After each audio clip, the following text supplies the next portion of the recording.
আজি মই এইটো ভিডিঅ'ত আলোচনা কৰিম সেকেন্ড ইউনিট টেষ্ট ক্লাস 9 ইংলিছৰ প্ৰশ্নকাকতখন আজি হৈ যোৱা প্ৰশ্নকাকতখন তোমালোকে চাই লোৱা যাৰ যাৰ স্কুলত এতিয়া এক্সাম হোৱা নাই তো তোমালোকৰ কাৰণে বহুত ইম্পৰ্টেন্ট হয় প্ৰশ্নকাকতখন আৰু গ্ৰামাৰ সেকশনখিনি মই কৰি দিছো সলভ মই দেখাই দিম তোমালোকে আগতে প্ৰশ্নকাকতখন চাই লোৱা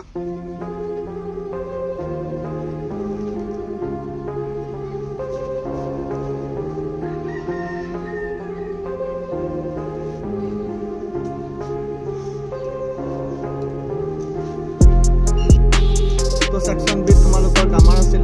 এই গ্ৰামাৰ সেকশনখিনি আনসাৰ মই দেখাই দিছো তোমালোকে আগতে চাই লোৱা কি কি আহিছিল আৰু লাষ্টত তোমালোকৰ এটা নোটিছ ৰাইটিং আহিছিল এইখিনি তোমাৰ কাৰেক্ট টেন্স আছিল ভয়েস টেন্স আছিল আৰু নাৰেশন তিনটা আছে তোমালোকৰ সিলেবাছত তো সবৰ স্কুলত এনেকৈ আহিব প্ৰশ্ন এইখিনি আছিল প্ৰশ্নকাকত এতিয়া আনসাৰ কিটা চাই লোৱা গ্ৰামাৰৰ এইকিটা তোমালোকে কাৰেক্ট টেন্স চাই লোৱা কাৰেক্ট টেন্সৰ সলিউশন এইখিনি আছিল তাৰপিছত তোমালোকে ভয়েস টেন্সবোৰ চাই লোৱা এইখিনি আছিল তোমালোকৰ 4 নম্বৰ কিটা ভয়েস টেন্স আছিল তাৰপিছত তোমালোকে লাষ্টত নাৰেশনখিনি চাই লোৱা এইখিনি আছিল গ্ৰামাৰ সেকশনৰ সলিউশন থ্যাংক ইউ